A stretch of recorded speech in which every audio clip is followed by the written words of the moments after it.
Yo, what's up? It's your boy Tiger Kang coming at you with another video. And I just want to talk about some controversial topic. So it seems like every time I watch the news, somebody is getting shot somewhere in the Middle East. And I think to myself, why is there so much conflict in that region? Some of your average, ignorant, basic bitch shitlords will just point out it's got something to do with Islam. But then I thought to myself, nah, that can't be right. I mean, it's not a Fertile Crescent was just some hotbed for peace before Muhammad just burst out of the Arabian Peninsula and start kicking everyone's ass, was it? And you could be a pretty great, edgy dumbass and just say, oh no, yeah, nah, it's Israel. Yeah, Israel's behind the whole thing. But I don't dabble in that type of shit, and well, to be honest, I don't really want to get my channel taken down. Nah, I think it's time to get real and talk about the real problems with the Middle East. And that's its borders, and that started with the Sykes-Picot Agreement. The Sykes-Picot Agreement was a 1916 treaty between the United Kingdom and France, with assistance from the Russian Empire and Italy, find their mutually agreed spheres of influence and control in the eventual partition of the Ottoman Empire.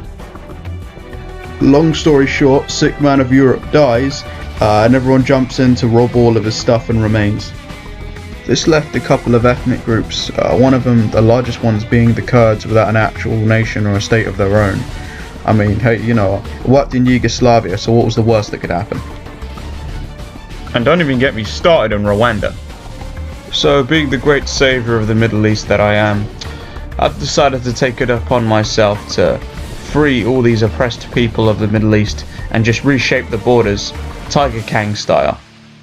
So, let's kick this off with Iran. Iran will be known as Greater Persia. It will be a secular and progressive nation, and I heard in Iraq it seems they have a large Shia population.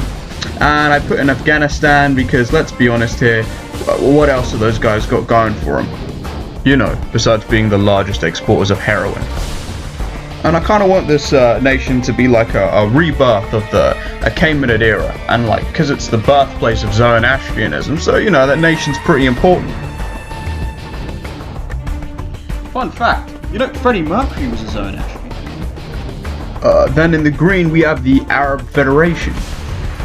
It's basically what the British promised the Sharif of Mecca and his son Faisal back in 1916. You know, before they buggered them over and gave the nation to the Saudis. The royal family will be the House of Hashem. It makes sense, seems as that house has pretty strong connections with the Prophet Muhammad. And I guess seems as that's also the royal family in Jordan.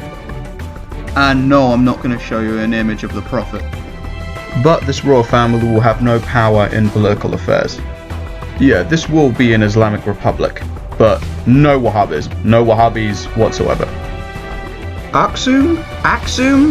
Axumites? I'm not sure. Now obviously that's an East African country, but they have annexed Yemen, so they are very much part of this video. I figured it would be appropriate because they do have a small African population in Yemen. And the Prophet Muhammad actually took refuge in Aksum, so that's quite interesting. When we suffered persecution in Mecca, Muhammad told us, go to Abyssinia, the land of a righteous king where no man is wrong. Yeah, who'd have thought the first Muslim refugees would go to Africa of all places? It makes sense for them to have Yemen because they actually ruled that area back in the 4th century BCE. It would be a pretty large nation and be majority East Orthodox, but I think everyone will be pretty happy together. The blue nation next to that one in North Africa, we have Greater Nubia. What's a Nubian? Shut the fuck up!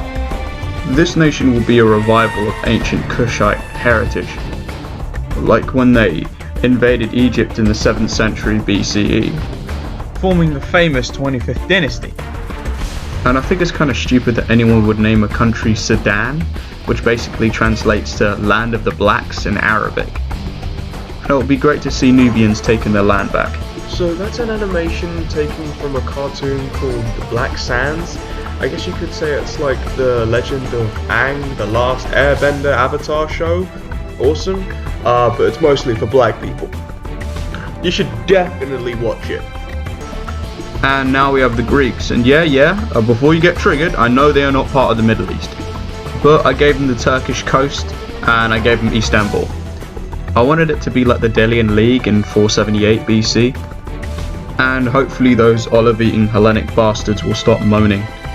You know, they say if you drop a nuke on the Middle East, the only thing that will be left standing is cockroaches and Armenians. It's pretty sad that the only reason we know this country exists is because of some whore doing a sex tape. So because of the fact that they've just been given the worst hand in the deck, I thought I'd give them Azerbaijan and parts of Turkey. It's the least Turkey could have done for them, considering that they murdered millions of them and deny it to this day. Yep, that's right, I'm looking at you, young Turks. This is a call out. And then there's my second favourite people of the Middle East. Of course, it's the Kurds and the greater state of Rojava. Rojava was a Kurdish majority state that was founded in 2013. They contributed the most in fighting ISIS in northern Iraq. One famous Kurd you might know from Speaker's Corner is Ali Dawah. Unfortunately, he doesn't share the Kurdish nationalism that I would. Another thing about the Kurds is their women are also very beautiful. Yeah, and then there's Turkey, a country I generally do not care about. In my opinion, they're lucky they still exist. It's a very homophobic and racist country.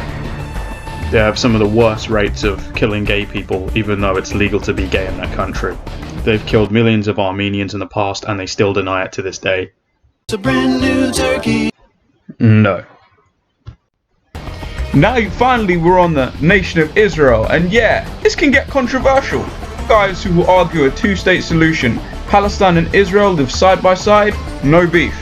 Or you could be some Ben Shapiro, arse PragerU neocon mother lover who will say, nah, let's annex the West Bank and the Gaza Strip and give everyone Israeli citizenship, full rights under Israel. You know, that one-state solution? I say fuck that, we nuke the whole country from orbit, zero-state solution. Too much blood has been shed over the Holy Land, and we just don't need it in the world. What? Ah, got ya! I was just joking, man. Oh. And here it is, ladies and gentlemen. This is my take on how the Middle East should be. A peaceful Middle East, a beautiful Middle East, a Middle East of harmony and culture, lovely women, good men, and beautiful stuff and everything. And I can finally rest. Now the great Tiger King can rest upon a peaceful and beautiful Middle East. So thank you very much for watching.